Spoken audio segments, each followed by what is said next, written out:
ওম নমঃ শিবায়।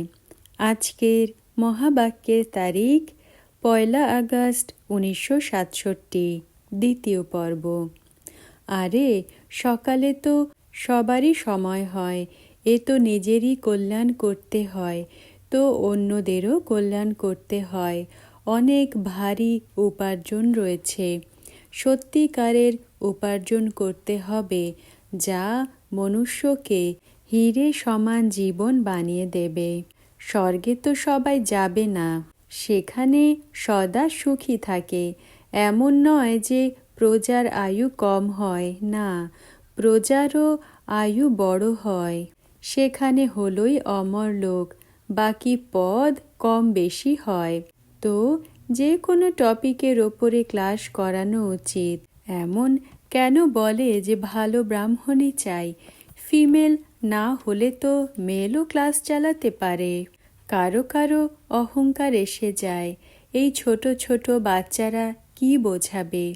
মায়ার বিঘ্ন অনেক আসে, বুদ্ধিতে বসে না। বাবা তো রোজ বোঝাতে থাকেন। শিব বাবা তো টপিকের ওপর বোঝাবেন না, তিনি তো হলেন জ্ঞানের সাগর। সাগরের ঢেউয়ের সমান জ্ঞান দেবেন।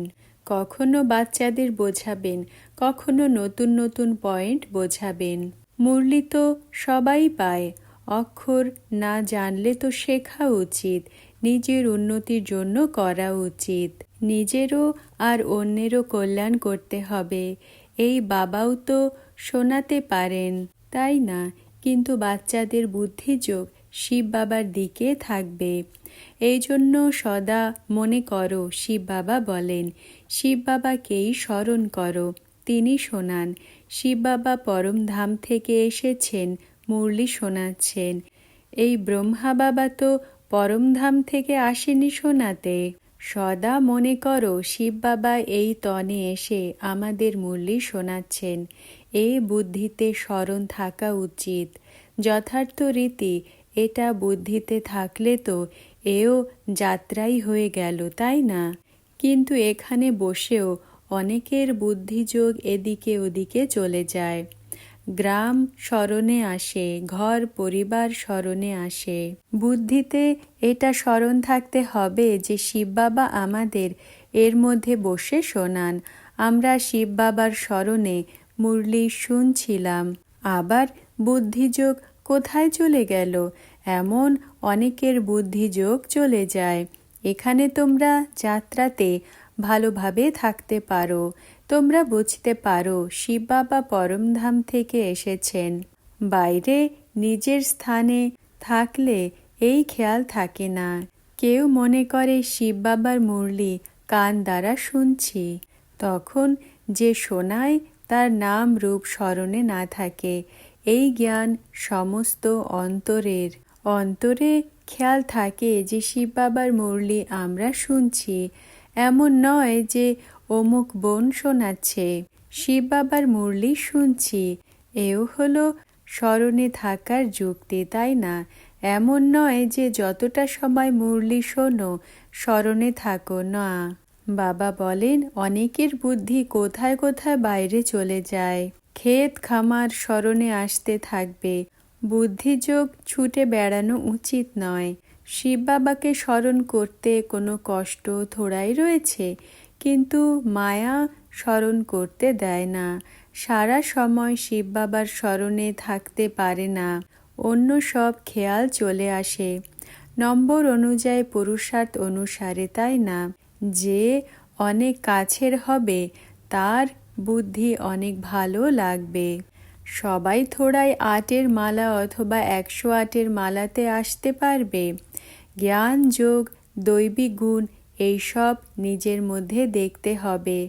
আমার মধ্যে কোনো অবগুণ নেই তো? কেউ কেউ অনেক বিকারী হয়ে যায়।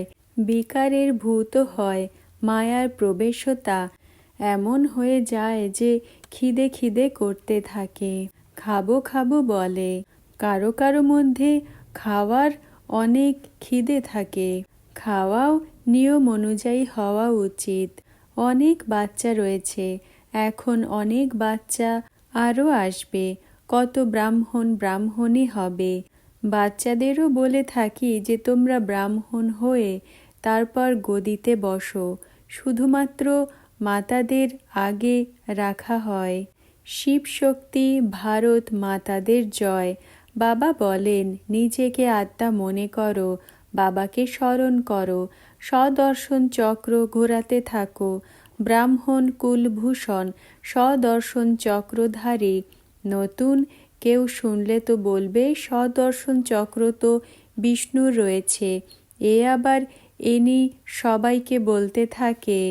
তারা মানবে না, এজন্য নতুন নতুনকে সভাতে অ্যালাউ করা হয় না, বুঝতে পারবে না। এখানে তো সামলে রাখা হয়। কেউ শাস্ত্রের বিরুদ্ধ কথা দেখলে তো বিগড়ে যায়, চিত্রও সামলে রাখতে হয়। আমরা বাবার সাথে এই আসুরি দুনিয়াতে এসেছি নিজেদের রাজধানী স্থাপন করতে, যেমন ক্রাইস্ট এসেছিল নিজের ধর্ম স্থাপন করতে। এই বাবা রাজধানী স্থাপন করেন, এতে হিংসার কোনো কথা নেই। গুরুরা তো কখনো হিংসা করতে পারে না।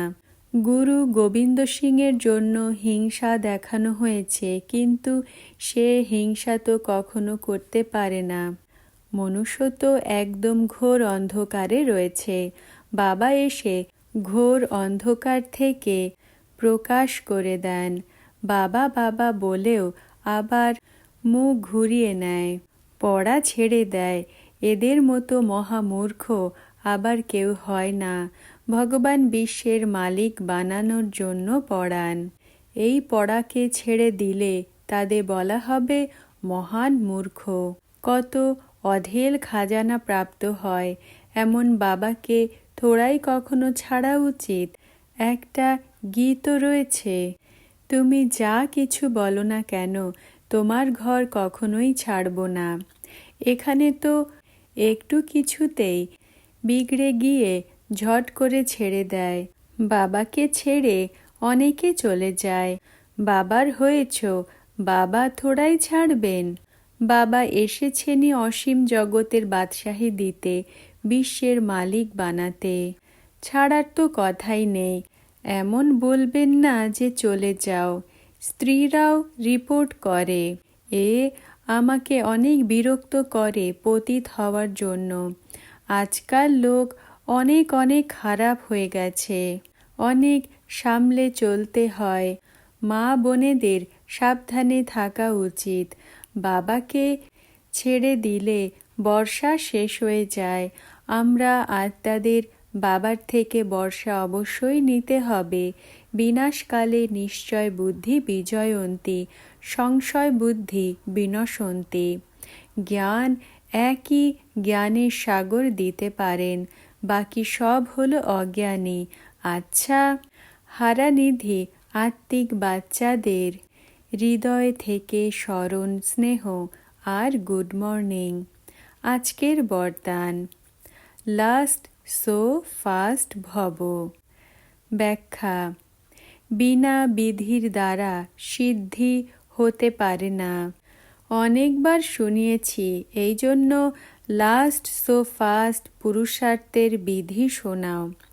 লাস্ট সো ফার্স্টের বিধি হলো প্রতিজ্ঞা। কোনো কথার প্রতিজ্ঞা করা যে এটা করতে হবে না, এটা এখন করতে হবে। কখন নয়, এখন। প্রতিজ্ঞা অর্থাৎ সংকল্প করা আর স্বরূপ হওয়া। প্রতিজ্ঞার দ্বারা নিজেকে প্রখ্যাত করো।